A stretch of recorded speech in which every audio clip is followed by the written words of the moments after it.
bonsoir, ça dépend de l'air bozo yamba basa. On a biso na kati ya beta numke na bino na kati ya tindika télévision ba meilleur fait na bande konyon sur la abonné na biso et puis na ba fan na biso ba meilleur fait ba bonne fête de fin d'année et puis ba joyeux Noël à tous. Fidèle internaute, merci na bino de boza toujours branché na kati ya tindika télévision comme d'habitude. Le autre c'est na mona mboka Mboloko nyama mayele tozali ne a magazali na santé vraiment kolongoloté a outil vraiment la maladie mais akosa de sommier pour que a communiquer to pas pesa bino mai ai sebino mai mazali ko lekala kati ya mboka la biso na ko pesa directement mbote mbote mona mboka mbote maman journaliste bonne santé en tout cas vraiment ngolokel moi santé vraiment et dérangeant qui mingi nazala ki attraper na coronavirus mais nzamba salinga un peu ngolu. Et puis jusqu'à présent, nous avons eu ma capacité, nous avons eu mon repos. Mais nous avons eu kaka, nous avons évolué dans mon message. Merci, merci mon amboka. Na bazangi sobesa na mbote tina bakolo chaîne na kombo ya Papi Kelly. Na refin ki sombe, mon vieux Luka Lucas c'était Jessie na kati à Londres la bossa noté, maman Jeninda ya Kaembe, futur député la 2023 na bossa noté mon vieux Doudou Kandolo na kati ya Canada. Moi amboka to évoluer directement dans l'actualité la biso to moni PPRD, to FCC ezali ya kopanzala, to moni entre bango na bango moi ba dispute, moi ba ko swana, ba ko simba la banzoto to ebité intervention na ezali ni. Bon, na koki kokota masolo ya PPRD parce que c'est un parti où il y a des criminels. Na lingaka oui. Na lingaka mingi kokota profonde ya masolo ya batwana parce que ce sont des gens, ils ont pillé le pays pendant 18 ans. Si aujourd'hui nous les peuples congolais, tous en souffrance, soit ya kozanga ma ya kozanga eloko kolia, payer ça en lambo. Donc ezali bit na bato PPRD. C'est ça que na lingaka mingi. Vraiment nazalaka pena na habitude te ya kolobela sire masolo ya PPRD mais je dois appliquer une méthode, soit une langage pour expliquer moi les solo wana question zo lingo tuna ngawana to ko évoluer mais to ko kota pena mozindote parce que batu ya PPRD ce sont des criminels et puis na yeko confirmer ngo ke bazaba criminels oyo pena ba milakisi ke babandai ko sala crime babandai ko wangana mais lelo mais oui écoutez lelo mon ani vis-à-vis au moni kambere lo kwa sali Ozwa Congolais, citoyen congolais, azo déclaré, il s'agit droit na bango ya parti. Au coffret na bureau, au bandi kozo qui c'est réglementaire. Yango moni biso tolobaki na président de la République, état de droit et zalaka slogan à l'époque ya M. Kabila et politique nambe. Vous comprenez? Mais aujourd'hui avec le président Félix, ndo moni état de droit ba appliquer et sengeli mobeko ya mboka. Non. Maman wano sali un peu moi confusion.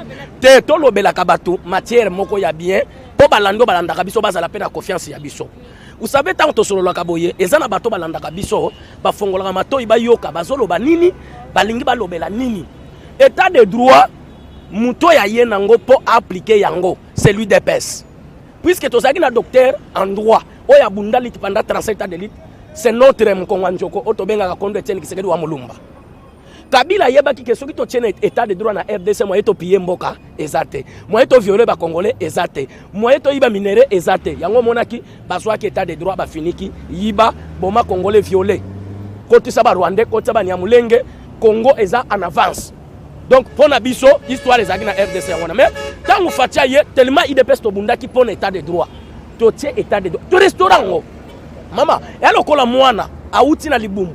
Il faut yo mama obanda ko bokole malembe. Angulumi tango angulumi simanango abandiko ko tambola muke. État de droit ezabongo. À l'époque ezalaki na kata constitution mais ezalaki appliqué te. Tant on a lobi que ça appliqué, ça veut dire lelo to chango na misala. Vous comprenez?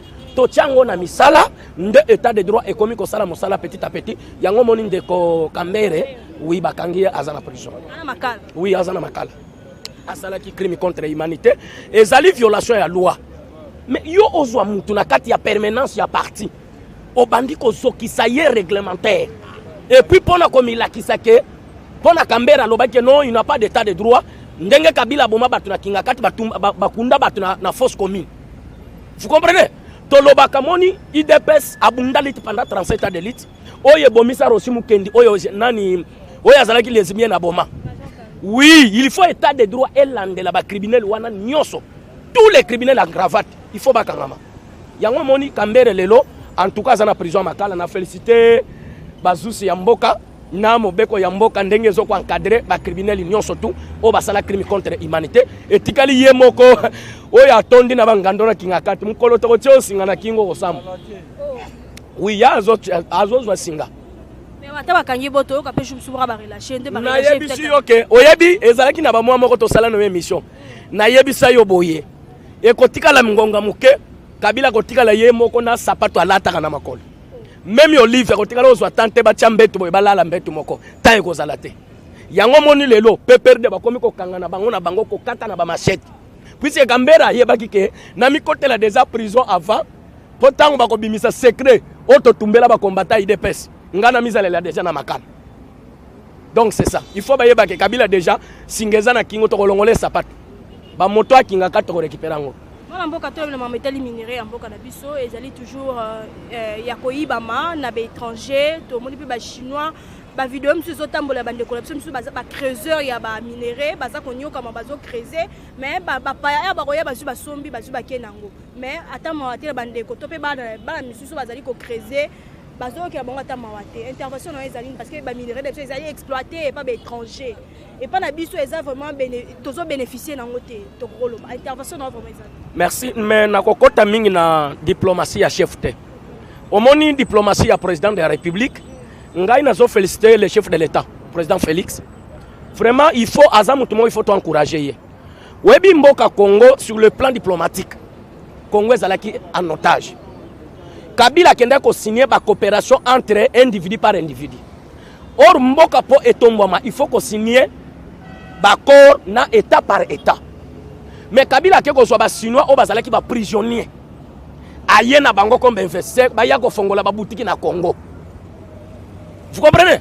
Chinois lelo a comme investisseur na RDC azo futa congolais 50 000 ba bandi magasin de 6h à 23h au moins premier sabotage yango moni gouvernement chinois tangu fatia kotaki a solo lina bango chinois nyo so linga installé na RDC il faut tozala na coopération l'état par l'état donc individu par individu ma solo wana bu pia le même Kabila pour mon que moi je regrette beaucoup bon même ba bande kona biso ba congolais ba vient na ngabo be minaku bandre kimbuta yango ce sont des gens oyo bazala qui vraiment affaibli ya kotali se Kabila ke biloko zo sala et ça ya malamu te yango monaki na suka ya pouvoir ya manda Kabila lelaki na zangaki kaka batu ya malamu même tous à la tête 3 personnes va soutenir nga ezala qui rêve le problème c'est quoi comment un chinois aille na Congo na conteneur to comme na masuwa wana port baso bimisa bobiso to penser que ba marchandise a koteka mais total boy batu babandi ko sauter le kola ba magorodo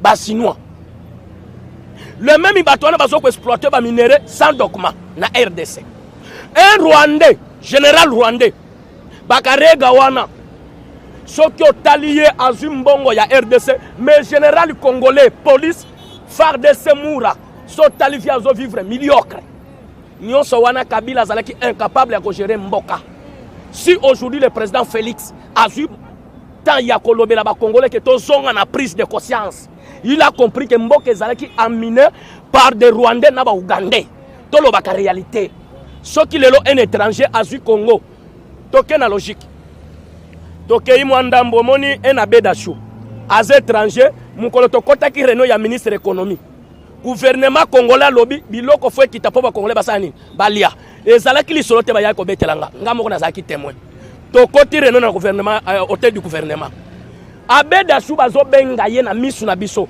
azo bis excellence non biloko ekiti tozoteka dans les bons ministre a salé biso papier toyeti na ba entreprise ya bedashu libanda ba tie prix au l'état fixé mais na kati sokoti bazoteka biloko na ba prix na bango ya kala toke na rigal yo za na pays oyo ya batu eza diriger na ba loi bozoteka biloko sana loi ya mboka et puis sotali ba entreprise nyonso ba sino ba fongoli yao même ozomona ba sentier belezao même ozomona ba station ba futela ngo importer oyo kaka bore ya vie viango nan mandefu viango nan kingakati viango nan uzombra biloko wana yango moni siko président Félix tango akoti makambo ya minere ya koyiba bu pia biloko ekomisi monsieur Maluvanga Zambien un étranger a commis le riche Moïse Katumbi ba vieux pamba pamba un malfaiteur comme Moïse Katumbi criminel Les lois, oui, écoutez maman, laisse-moi te dire quelque chose.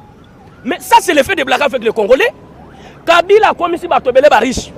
Même notre frère de Bandundu, vieux Mouzitou, Adolphe Mouzitou, 400 maisons, il y a Yemoko, il y a un individu. Mais la police a zolu place à Golal. Limbisanga maman pour terre. Un ministre 400 maisons. En Europe, il y a un ministre qui a 400 maisons. À ça, la place et puis quel salaire? Tolongo wana. Lelo minere banda ki katumbi azalaki ne kirina ye banda ko exploiter minere. Kabila ne kirina ye. Zowe ne kirina ye. Minaku ne kirina ye. Ngoyiga Sandi ne kirina ye. Ozo comprendre. Maintenant fatita ngo akota lobi kopi wana bu pia. Ndo mona ka yebisaki ba chinois. Oya linga sala na biso. To komisiko état par état. Signé. Pe fo zala na document. Soko zala document te kanga bisaka liba. Ndo mona ki ba chinois. Basani aza. Basani azali. Basani wa somba gizando azali. To récupérer na basani na ye mutu na aéroport lokola ka mwambisi. Piu. Basani akenda. Zandu to récupérer yango. Kopi na bango na kimbuta ya muyibi abu pia marché central ya ba Congolais. Tala Kinchor. Mais c'est notre frère hein, Kimbuta vient bang na betu pena ya bandu. Mais ateki marché central na individu moko boye. Lelo asani akeye kopi abu pia place wana to féliciter chef de l'état. En tout cas toki batu pe bazo finga président Félix to tika na tribalisme. Même ndeko yo fayulu ndenge to yebisaka ye. Soki azalaki mutu ya malamu alingi RDC. Fati tango yebisaka ye autosal. Alingaki apusana basala pour intérêt ya peuple. Vous comprenez? Fayulu pe place azalaka wana yebike soki lelo nga fayulu akoma ko le ba grâce au IDPS. Porto vanda na fayulu wao. Biso bato pesa soda du peuple. Ndo moni histoire to zana ngweza mulayi. To tike la président de la République diplomatie. Ngana ko kota na profond ya diplomatie à chef te. Chef tango atamboli ba pays ezali bénéfice ya biso peuple congolais. Au moni congolais. Tambo rappelle ki mingi mo bala mboka ba voyage pamba pamba bikende biso ngato ebite ba dekobe ba se plaindre. Président Félix azalo kola étranger te aza congolais. Oyebi mboka na biso Congo ezalaki en otage. Tuna nani? Tokeka na Brazzaville yao. Babande ko maltraiter biso. Kendeka na frontière ya Angola na Lufao. Bazo maltraiter biso lokola bamboa. Ozolanda. Mais lelo chef tango ake diplomatie. Congolais pas komi na valeur na ba pays mususu voisin. Ozomona ke ba komi ko pesa biso pe valeur. Même en Europe. O basa na Belgique na Londres, na Paris, na France, na Italie, partout. Les lois congolais ba komi na moi valeur pourquoi? Tokolo bela kutu ba congolais te. Ba africain nyons. Grâce au président Félix puisque tozongi si relation bilatérale. Il y a plusieurs siècles avec ba pays wana ndenge Mobutu tango akotaki atambola ba pays nyonso. Tango Mobutu ayeko vanda pa 32 ans de pouvoir. Kukungwenda wa Sabanga. Kotana na félicitaka ye atikela biso stade de Kamanyola. Atikela biso pont Marshall, quand même il faut féliciter le président Mobutu. Vous comprenez? Fati Betope aya lobi gratuité. Bolinga te ko simba. Ah maman, congolais lokola sutukela eza constitution Félix a violé le côté. Olinga te gratuité côté la libela. Fati Beto. C'est ça. Donc mboke marcha kabongo. Omoni 18 ans yande ko Kabila salaki. Soki abongisa ki ata minda ya balabala oyo. Fati pa ye abongisa ata de. Ozomona ke mboke ezoko avancer. Non, moi ba mine des ongi kasi Fati Betot ndem sala yangwana. Mais Congo ezalaki mulili mama tolo ba vérité. Bolimbi sanga. Biso tozo yawe na opposition. Soki bo silisi rangi na sekuna bo komi ko luka tineli okima. Congo ezalaki mulili surtout on a kisasa. Mais quand même lelo, hein, grâce au président Félix, notre chef Fati Beton, en tout cas petit à petit, l'oiseau fait son nid. Situation sécuritaire na Beni na Nord Kivu, to monique relativement économique calme, intervention dans les alinini par rapport à la situation où état sécurité ya ngambo ya est ya mboka la biso. Merci maman, mais naza na souci mingi. Likambo yo ekotungisanga ezali pona ba militaire congolais. Bazo sala musala makasi. Batu bolandaka nga bolimbisanga matondi mingi pardon. Na lobeloko eswinga trop. Omoni lelo soki ba Rwandais, na ba Ougandais, na ba Zambien bako bomaka ba congolais na este pona nini bo autorité congolais ba manda financer ba mbongo ebele bango tango bakozwa mbongo ane pesi bango makasi po basala ka massacre na est la république ngai na kosenga boy botika na pe trahison bino ba général oyo bosimbi FARDC soda ya Congo azalaka pe na besoin ko sala musala mais loko ebomaka nini soki mbongo ya malunga eza te soda na biso pe so akutani na kope ya flaquence akolia donc omoni souffrance ya RDC yango ekomisi congolais nyonso akoma dia lelo jalelo merci même militaire ndenga zana soki aza bien payé bozo s'équiper fin de l'année azwe lokwa bien saki a loso moi mungwa ya bien azo futa ndakwa bien militaire ako travailler malam na regretta ki pendant général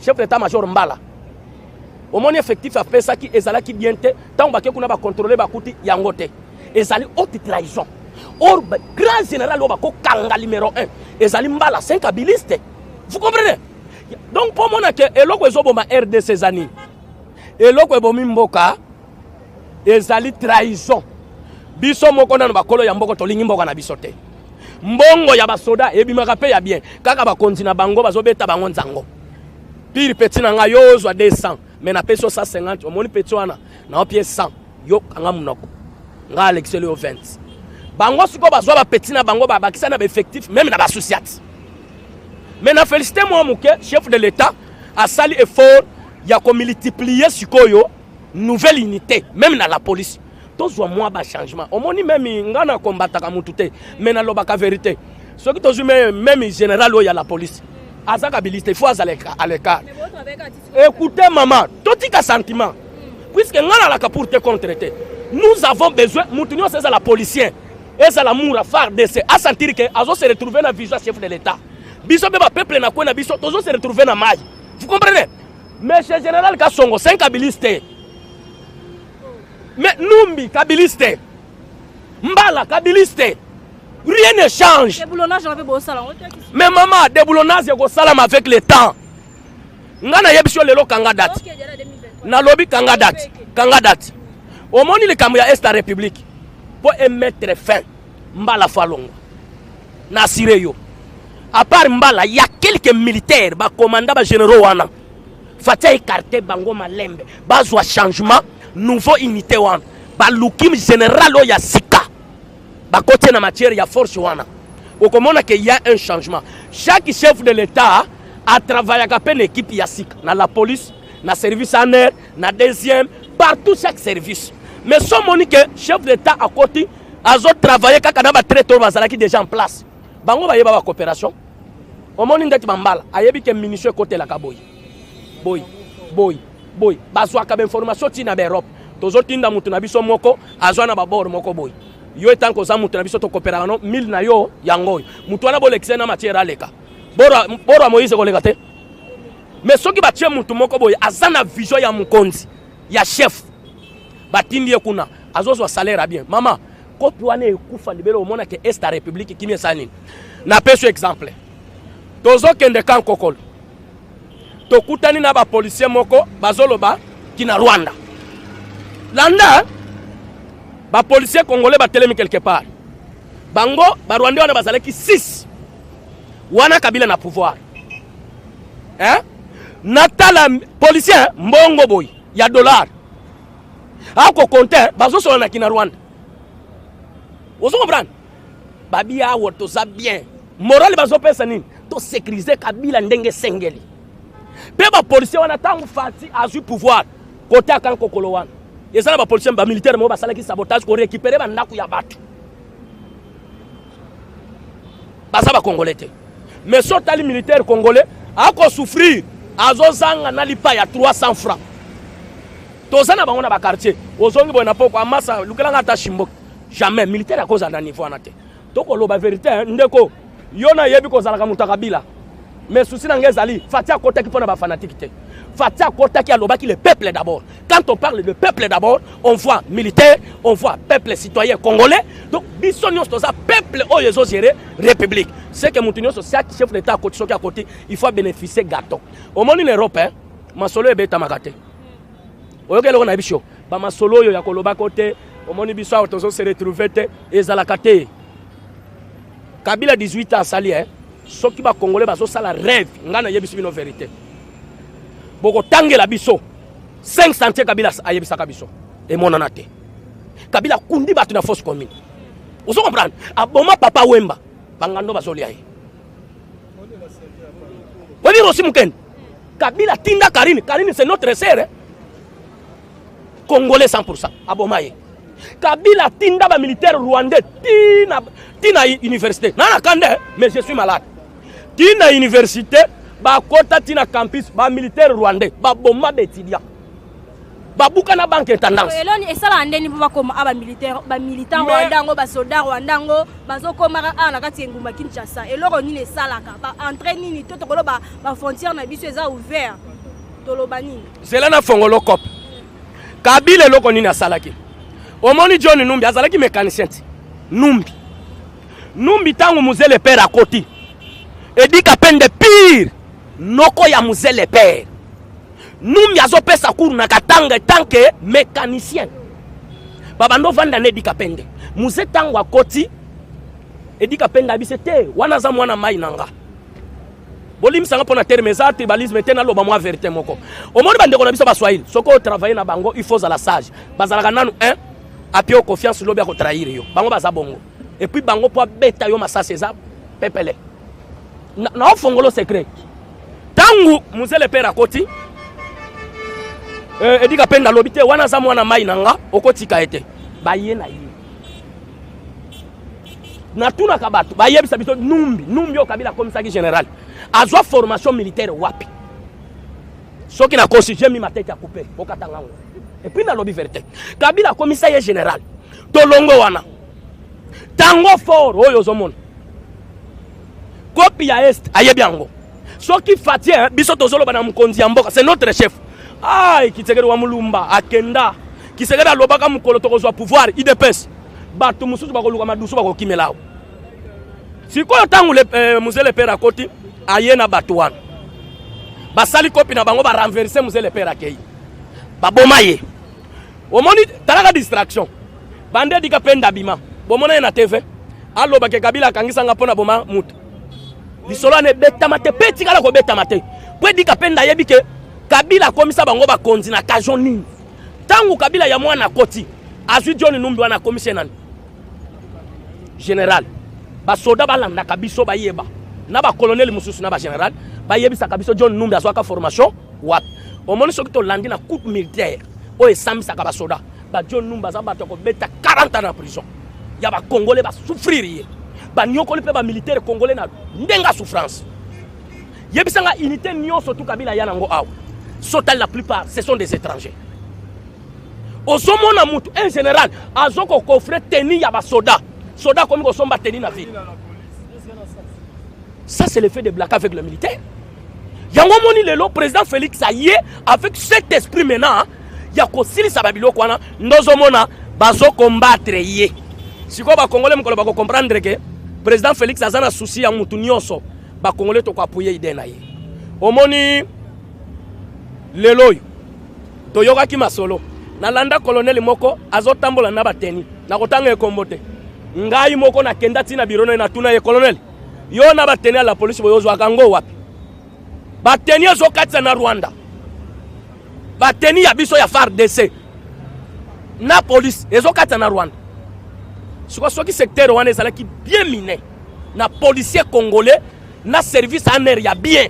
Il y a biso ndeti biso bambolo roboy na telemi pena na ça ana mboka biso moko de bande option ba ngomse ya ko poleza ya fongwama corruption sur corruption royo afinyo ka mboko botiki ko poto mais corruption wana ya Kongweza la maladi na biso mère na yebisa ka yo moni maladi yo ya corruption pour si la bien état de droit faut mata et mata pena makaso moni ndeti oui non tolo baka vérité parce que lui même chef alobaki ango o moni même makambo ya social yo ngana senga kina chef c'est l'opinion nanga puisque nazalaka combattant na bunda liti pour l'intérêt ya peuple na senga ki na chef soto comme na janvier ba ministre baza les cartes nazana 5 ba ministre on akotanga o ba ko za les cartes tel que monsieur Tony Mwaba tel que monsieur Aselo tel que monsieur ministre économie puisque baso ko sali sabatu lokola théâtre ozo la population mais ozo ko kisabolamu ya population te monsieur Aselo ministre intérieur na bureau na ye atondi si ba tetela muyaka zate Mukongo azate, Muluba azate, Mumbala azate.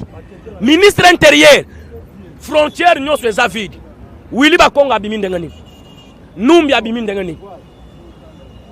José Makila akenda wapi na yeba pété. Kabila akoma kobeta changi tango nyonso. Kalevu Mouton.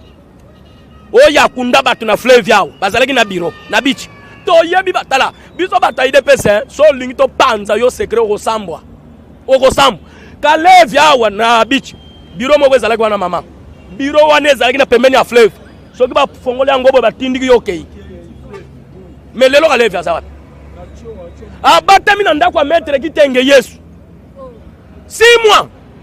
Omoni memba kitenge wana bandokia. Nzamba kopinire bango. 6 mois na ndako maître kitenge Yesu. Tangu kitenge akufi kalevu ya bima butu na minito jayeba kate azali na kinga 4.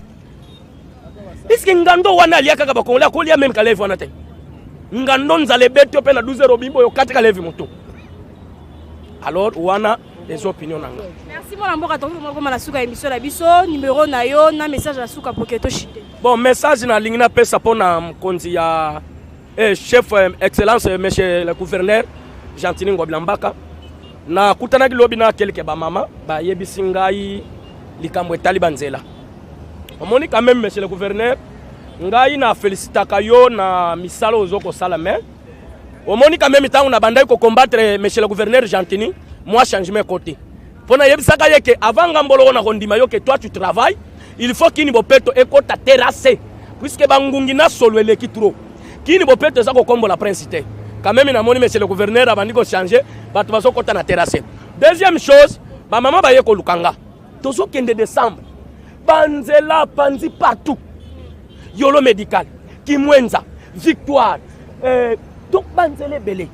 Maman embouteillage. En tout cas, monsieur le gouverneur, ça là moi stop pour mouké parce que mon IP moi embouteillage et comme qu'on créé, il faut pas ça la kapenda mon ambo sali nan oye sili bo panzi oye pe sili et ko ça malam pena kozonga lisu na notre général Kasongo na moni moi insécurité surtout commune ya Kisensu kuluna ye makasi. Lobby na zalaki na 19h na Kisensu. Bazo kata maman moko machete na misu nanga.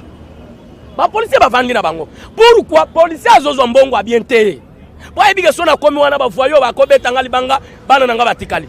Policier pas komi ko banga. Mais soka ozo lara bien. Policier ko travailler boulot. Mais non ebiso vérité. Vous comprenez? So kepe na ba société wana moto ya ba policier za la kate. Maman mboka nini ezanga organisation. Général mbongo wana ezokota même ya ba kasine. Somba même 5 motos 5 motos. Intervention rapide. C'est ça le travail. Talent d'insécurité zo sama na Kisensu. Kuna pokende na DPO e kundama. Zelo tiao. Numéro na mboloko poketo chité vraiment to komina suka. Merci, numéro de téléphone. En tout cas, matondo konzambe. Bampangi na beto bandundu merci. Muke songa benu landa Martin Fayulu ve, yage vandandoki. Et puis moi songa benu bikantembe. Muyaka, timu luba, timu mbala betu na betu. Bakongo, bayaka betu na betu. Ah, musonga benu Martin Fayulu. Mukwa jangani kibwanga ntulu. Munu ve ngaite. Wana ngate. Batu na yopetenga. Naza malade, soki po yako kanganga, prison est ouvert, dans un état de droit. Soki be na fingi tindelanga convocation. Mais acharnement to boy fatia lingi bongote. Ndenge bakangaki miyibi oyo atu. Atu na mwa gondo kazo bende. Umoni ndenge ba humilier ye. Atu na mwa couper na ndako makolongulu kukuku. Et gouverneur en tout cas biro pe batu ya service boza la kapena respect quand même. Ko benda gouverneur bo ndire ka mwa mpuku boy. Ezama la mtema ma. Eloko esekisanga. Nana video yo ya atu. Munyibi munene basala bango atabo e poru geyele kibango mukolo bako kangelanga kabila na cycliste ndena koseka ba benda ye policier ni na kokangelanga kabila bako kangaye kaka. Merci plus 243 85 33 76 452 plus 243 85 33 76 452. Merci maman Sephora. Merci fidèle internaute, on va la souka émission na biso. Merci na Biyumbu yo azala toujours wana. Merci na Mike Luzaya Dio, merci fidèle internaute, ya koza toujours wana. Bon continuer ko s'abonner, ko partager, ko liker et ça là vraiment kitoko quand on vraiment se revoir la prochaine numéro. Ciao ciao.